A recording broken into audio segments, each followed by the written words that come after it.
Hey guys! Welcome back to my channel. So, new year అనగానే అందరికీ రిజల్యూషన్స్‌లో first అయితే ఫిట్‌నెసే ఉంటది. కొందరు వెయిట్ లాస్, కొందరు వెయిట్ గెయిన్ అండ్ ఇంకొందరు బాడీ బిల్డింగ్. సో, దానికోసం ఎక్సర్‌సైజ్ అండ్ డైట్ అనేది మేజర్ రోల్ ప్లే చేస్తది. సో, 70% అనేది డైట్‌లో ఉంటది. అండ్ 30% అనేది ఫిజికల్ యాక్టివిటీ మీద డిపెండ్ అయి ఉంటది. ఇది అందరికీ తెలిసిందే. వెయిట్ లాస్ అవ్వాలని ఓవర్‌గా డైట్ చేసి, స్ట్రెస్ హార్మోన్స్ పెరిగి, ఓవర్ ఈటింగ్‌తో ఎండ్ చేయడం వల్ల, ఇంకా ఓవర్‌గా వెయిట్ గెయిన్ అయ్యేవాళ్ళు ఉంటారు. అలానే ఓవర్‌గా ఎక్సర్సైజ్ చేసి, ప్రాపర్ ప్రోటీన్ లేక పేషెంట్‌లా అయ్యేవాళ్ళు ఉంటారు. సో, ఈ 2 చాలా డేంజరస్. సో, మీరు అలానే చేస్తే వెంటనే ఆపేసేయండి. సో, మేము కూడా అలానే చేసుండే. బట్ నౌ వి రియలైజ్డ్ ఏంటంటే fitness is journey not destination అని చాలామంది అంటుంటారు. అది నిజమే. ఎందుకంటే ఫిట్‌నెస్ అనేది లాంగ్ టర్మ్‌గా ఉండాలి. ఏదో 3 మంత్స్‌కి, 6 మంత్స్‌లోనే మనకి రిజల్ట్స్ రావాలని ఎక్స్‌పెక్ట్ చేయడం రాంగ్ థింగ్ అని బిలీవ్ చేయండి. సో, లాంగ్ టర్మ్‌గా గోల్ పెట్టుకోవడం అండ్ కన్సిస్టెన్సీగా మెయింటైన్ చేయడం అనేది బెటర్. సో, ఈ ఇయర్ నేనైతే క్యాలరీ డెఫిసిట్ అనే కాన్సెప్ట్‌ని ఫాలో అవ్వాలనుకుంటున్నాను.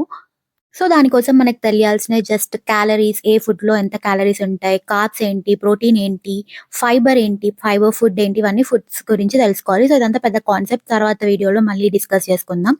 సో, మన బాడీలో అయితే ఎవ్రీ డే ప్రోటీన్ ఎంత కావాలో మీకు తెలుసా? సో, హెల్తీ అడల్ట్స్‌కి 0.8 గ్రామ్స్ పర్ కేజీ తినాలి.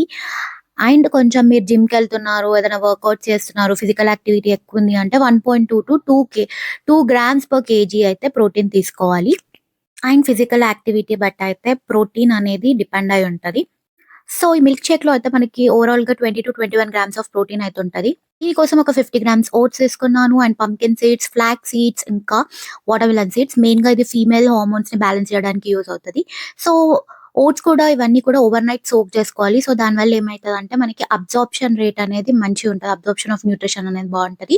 ఇంకా మెయిన్‌గా సెన్సిటివ్ గట్ ఉన్న వాళ్ళకి కూడా హెల్ప్ అవుతది. సో, ముందుగా సోక్ చేసుకొని పెట్టుకోవాలి. సో, దెన్ అవైతే ఫస్ట్ అయితే నేను మిక్సీలో వేసి గ్రైండ్ చేసేసిన. Medium size banana, cocoa powder, peanut butter, dates ఇంకా కొన్ని మిల్క్ ఏసేసి మళ్ళీ ఒకసారి గ్రైండ్ చేసేసుకోండి.